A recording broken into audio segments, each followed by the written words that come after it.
नमस्कार दोस्तों, स्वागत है आपका हमारे चैनल कुंडली टीवी पर। दोस्तों, बच्चों को घर की रौनक कहा जाता है। कहते हैं कि जिस घर में संतान होती है उस घर में सदा खुशियों का वास रहता है। ऐसे में बच्चों की सुरक्षा और सुख समृद्धि के लिए माताएं अहोई अष्टमी का व्रत करती हैं। लेकिन अगर किसी विवाहित जोड़े के संतान ना हो तो ऐसे में क्या करें? ऐसा सवाल कभी ना कभी आपके मन में भी जरूर आता होगा। दोस्तों, इसका उत्तर छिपा है श्री कृष्ण की नगरी मथुरा में। जी हाँ, आपने सही सुना। ऐसी मान्यता है कि अहोई अष्टमी के दिन जो भी निसंतान दंपत्ति राधा कुंड में स्नान करती है तो उसे राधा रानी की कृपा से संतान सुख की प्राप्ति अवश्य होती है।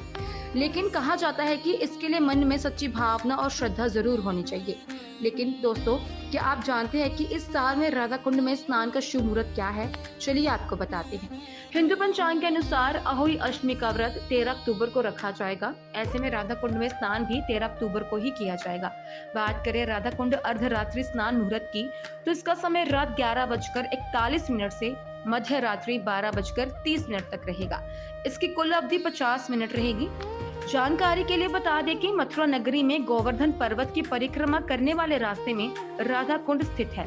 बात करें राधा कुंड के महत्व की, तो शास्त्रों के अनुसार ये माना जाता है कि अगर कोई निसंतान दंपत्ति कार्तिक मास के कृष्ण पक्ष की अष्टमी तिथि के दिन राधा कुंड की पूरे विधि विधान के साथ पूजा करे और स्नान करे तो राधा रानी उस दंपत्ति पर अपनी कृपा जरूर बरसाती हैं।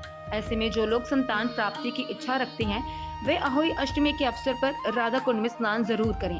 बता दें, ऐसी मान्यता है कि अहोई अष्टमी के दिन राधा कुंड में स्नान करने की परंपरा सदियों से चली आ रही है। कहते हैं कि जब किसी दंपत्ति की मनोकामना पूरी हो जाती है तो उसे राधा कुंड में अपनी संतान के साथ वापस आकर दोबारा स्नान करना होता है। इस कुंड की लोकप्रियता केवल भारत में नहीं बल्कि दुनिया भर में है। यदि आप संतान सुख की कामना से राधा कुंड में स्नान करना चाहते हैं तो इसकी सही विधि जानना आवश्यक है। तो ऐसे में चलिए अब आपको बताते हैं राधा कुंड स्नान की विधि के बारे में। ये पूजा अहोई अष्टमी की रात से आरंभ होती है। सबसे पहले श्री राधा कुंड के समीप एक दीपक जलाएं और राधा रानी का ध्यान करें। फिर श्रद्धा और भक्ति भाव से राधा रानी की पूजा करें, उन्हें प्रणाम अर्पित करें और अपने मन की इच्छा उनके समक्ष प्रकट करें।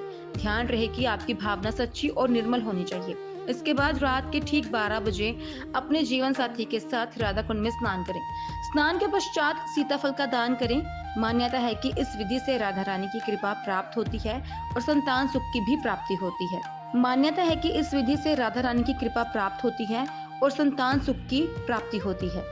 इसी तरह की और भी जानकारी लेने के लिए हमारे चैनल को सब्सक्राइब करें और नई वीडियो की नोटिफिकेशन के लिए बेल आइकॉन दबाएं। अगर आप ये वीडियो फेसबुक पर देख रहे हैं तो वीडियो को लाइक और शेयर करें।